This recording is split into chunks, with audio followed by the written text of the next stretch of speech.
Hi everyone and welcome to Veterans in Crisis podcast. Today we have Matt Blair. Matt is X3 para, but he's also going to be starting something called surf therapy. Hiya Matt, you alright? Yeah, good mate. How you doing? Not too bad.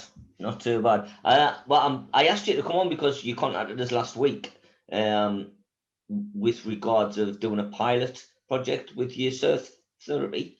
Do you want to describe a little bit about the surfing?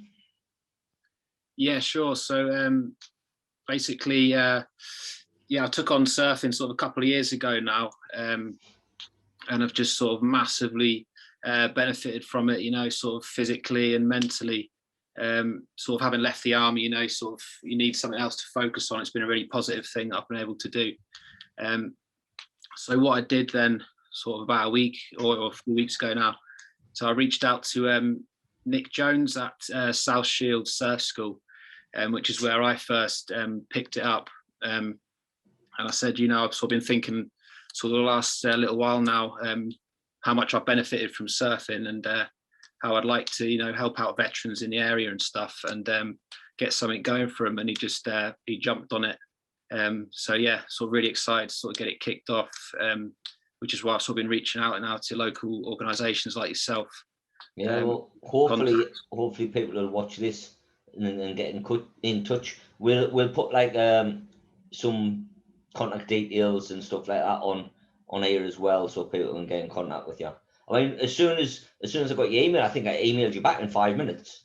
Yeah, it was immediate. Yeah, it's crazy. But I'm definitely up for it. Like, I mean, I like anything outdoors anyway, but the benefits of outdoor activity to the clients, it's great. Like camaraderie as well, and basically you can take the piss when people are falling in, and that's what you're missing it, stuff like that. That's what it's all about. Yeah, like we were saying the other day, it's hands down, it's what everyone says, once they leave the army, it's not the job really that they miss. It's not the actual being in the army. It's like, it's just the mates, and the camaraderie, like you say, being in a group. Definitely. It's great. So it'll be at South Shields, and obviously we've got to wait till we're allowed to mix again. Hopefully it'll not be too long. Hopefully it'll be around about late March, April, something like that. Yeah. Unless there's a deadly surfing fucking part of this disease that comes out, because there's a new variant every day. So I think Kent variant came out yesterday. Right. Okay. Yeah. So I think a sort of April time we look to be getting it kicked off. People start feeling a bit more comfortable about it. It's sort of a bit unclear. So just to clear in my mind, what do you think it'll entail? So sort of a session, and just been talking about this today with Nick actually. It would just be sort of start off. We'll start off with sort of a 6-week pilot sort of session, probably a group of about 8 people. If there's a massive demand for it, we've said that we might be able to accommodate a few more, but we're probably starting off with 8. A session's people will come down, start off with sort of introductions, a welcome, safety brief, and then we'll sort of roll into like a bit of sort of breathing and stretching exercises as a warm-up, get everyone in the right frame of mind and stuff.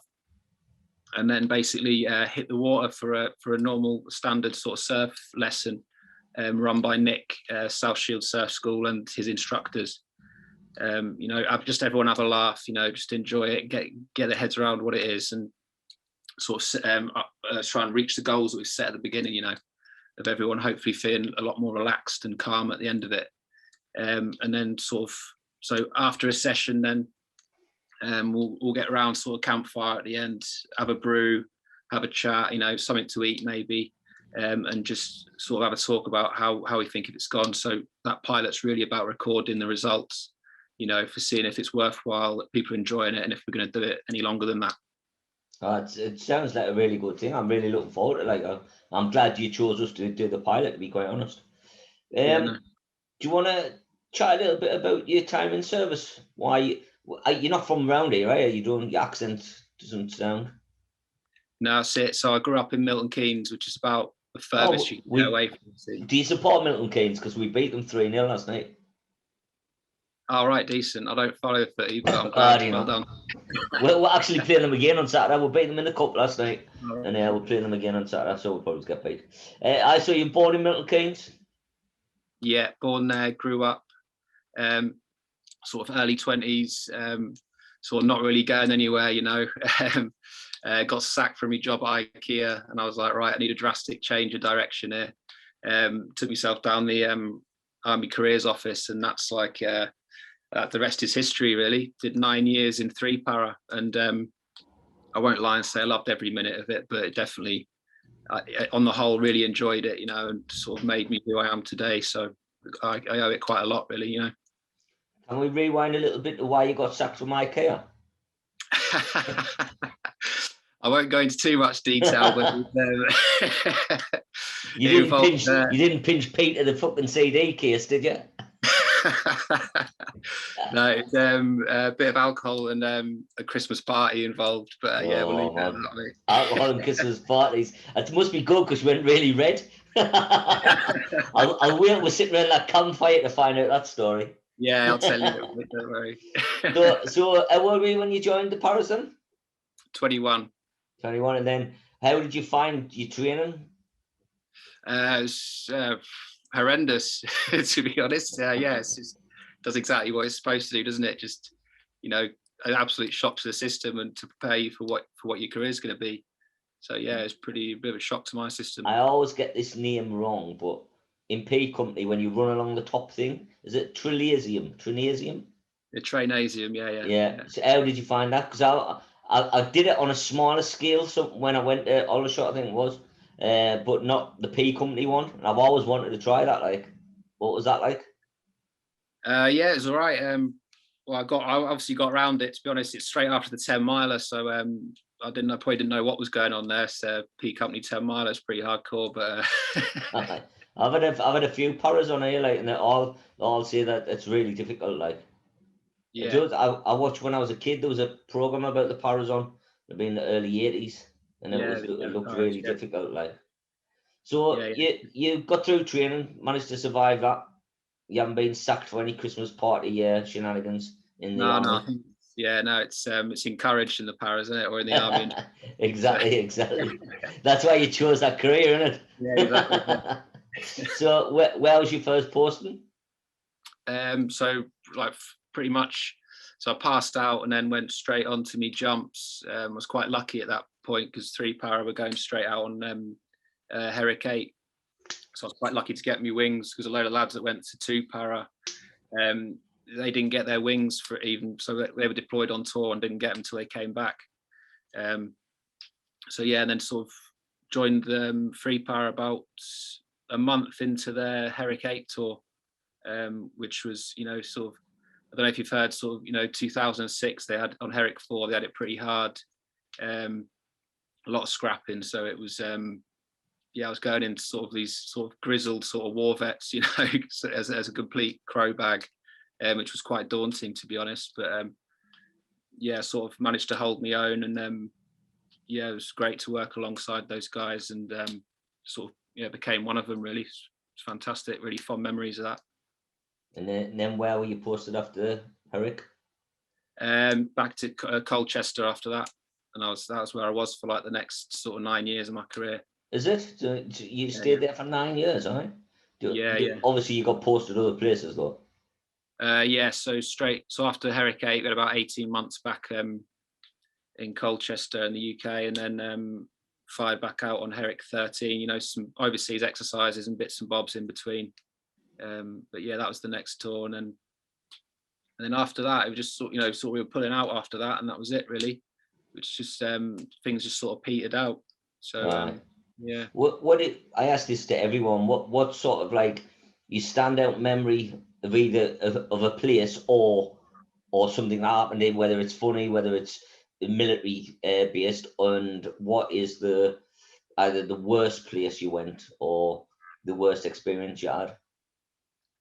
All right. So, I mean, the best. I mean, just in general, you know, there's nothing like it. I don't think there's any career or job can give you what the army gives you, and what in some ways, you know, just the, you know, sort of, I was an only child growing up, and you know, they are your brothers, they're your family, you know, So really fond memories of you know, the close mates that I've still got to this day, and I will stay in touch with, you know, for the rest of my life. I know that. Sort of, yeah, I mean, funny stories, probably nothing I can recount here, probably. But yeah, no, nobody watches it. There's only me and you, man. Just fire away. And sort of, yeah, worst memory, I don't know. No, I mean, everything's got its ups and downs, doesn't it? Nothing sort of, you know, I think I was quite lucky. Some people have some really bad experiences, but no, I think on the whole, I was sort of spared from that, really. So, yeah. Most people's worst experiences is when they've been posted somewhere shit, like in England. That's the worst experience. I mean, I'd say mine is like, we went from Ireland. I'd been in Ireland for 18 months, and then we went to Berlin, which is completely different. Obviously, Ireland, you were sort of fighting a war. Berlin, you were just ironing your clothes, polishing and marching around, and it was just a different type of sort of stress. Right, yeah. And for me, that's what's totally spoiled my my army career. Going from something that I really enjoyed to something that I really hated. Plus, I was, well, how old was I? So I was 19. I was 17 when I went to Ireland, 19 when I went to Berlin, and then so I had loads of money in Ireland and nowhere to spend it, and then no money in Berlin and everywhere to spend it, if you know what I mean. So my experience of Berlin was really spoiled by the lack of money and rules for rules' sake. So you couldn't leave the camp till, if you wanted to go out after 10 p.m. you couldn't. Now, it was really expensive, so if you stayed in and drank and then went out at 12, that would have been great. But there was just rules, too many rules for my liking. Yeah, that's it. That's what I think that is what ruins it. You know, there's certain soldiers, I think they enjoy the going on tour and that aspect of it. You know, getting in scraps and scrapes or whatever it is that happens, and then you sort of end up back at camp, and it is just the bullshit side of it, isn't it? Where you've got to keep. It's rubbish, isn't it? Especially for infantry, that type of stuff's shit. Absolutely rubbish. I didn't know anybody who enjoyed it. Constantly polishing stuff. I couldn't have been the guard. Well, I couldn't have been in the guards because I'm only 3 foot tall, but I couldn't have joined the guards, man. Imagine just standing outside of Buckingham Palace all day. No, you got to be a certain character to enjoy that, I think. Yeah, and it's not for the infantry, is it? No, it's not. It's not for me. Like, it's not for me. So, how long is it since you left? So officially, I was out in 2016. But then, you know, from there, I was sort of actually, once I got out of the army, ended up doing contracting overseas, and then sort of wildlife conservation. Was lucky to fall into that for a close contact who was in 3-power with me. So yeah, I contracting over there, doing sort of training anti-poaching rangers and all that. Oh, that's interesting. Whereabouts were you? So a few places, but the main one was sort of the Congo. So based in a couple of parks, wildlife reserves and parks in the Congo. So that was really good. So I've been working since I got out, even though I've left the army. I've been in that military sort of setting, still working with, you know, mates who I served with and stuff like that. So really, I'm only getting out of the army since I landed back in the UK last year. That's probably rewarding that work, like, isn't conservation stuff. I often see them on Facebook and stuff like that. I always think that's a really good thing. Poaching's horrible, isn't it? Yeah, it is. Yeah. It's horrible. Yeah, it's terrible. It's mostly elephants and stuff that we were looking after in the first park, and I've been to a few sites where where poachers had sort of killed them and then just hacked their whole faces off, you know, to take the ivory out and stuff. But those, you know, there's demand for it. You know, people are paying for it because they want to have their nice fancy trinkets on their wall. I know, it's shit, isn't it? Like, you just for a trinket, or I think they grind it down for like aphrodisiacs and that. But like, fucking an elephant's face off's not going to make you get a hard on, is it? Definitely not. Depends what you're into, I suppose. Isn't it? So you only just left that recently, then? So last year, I think I landed back in the UK sort of about 2 or 3 days before we went into the first lockdown. So sort of, even if I had, that was actually the end of my contract, you know, I decided to call it a day with that. I got a young son. It's just a bit much being away from him and stuff. But yeah, even if I wanted to, I couldn't have gone back. So yeah, it was a good job I'd called it a day, really. So how have you ended up in the northeast? So me mum originally, well, she was born in Sunderland, All sort right. of grew up there, yeah, and just decided, you know, back in the 70s when Milton Keynes was being the new place to go and stuff, moved there with my dad. But you know, since sort of they retired, or my dad retired, my stepdad retired in about 2017 or something, and they just sold their house there and moved back up here, you know, a bit of money in the back pocket for their retirement kind of thing. So sort of me, no fixed abode, coming back from contracting, it just made sense to move here. Excellent. Well, Yeah, welcome back, mate. Welcome thanks. back. You have to Yeah. have a pop. You have to have a pop around the ERV. It's only in Roker. Come and have a brew and a big crack Yeah, on. that'd be fantastic. Yeah, once we're allowed again, it'd be good. Yeah. That's no bother. Is there anything you want to get out before we finish? No, just I hope to see, you know, hopefully see you down there with some of you guys. You know, really looking forward to it. So it's gonna be Well, fantastic. as soon as we're allowed, mate, and it's all set up, we're up for it. Like definitely, Yeah, and hopefully the other veterans organisations in the northeast who watch this, they'll be in touch. So if you send us an email with any links, any things like that, we can put on visually by the lad from Tile Image, Joe. He'll do that, and then people can contact you then, and then hopefully, well, I know it'll work because it's a great idea. Great ideas always work. So once we've done that, the pilot, you'll have the evidence that it's worked. You know, you can gauge people's mindset before and after, and you'll be able to see. Being outside and doing stuff outside and enjoyment and keeping people busy, it's a no-brainer, really, isn't it?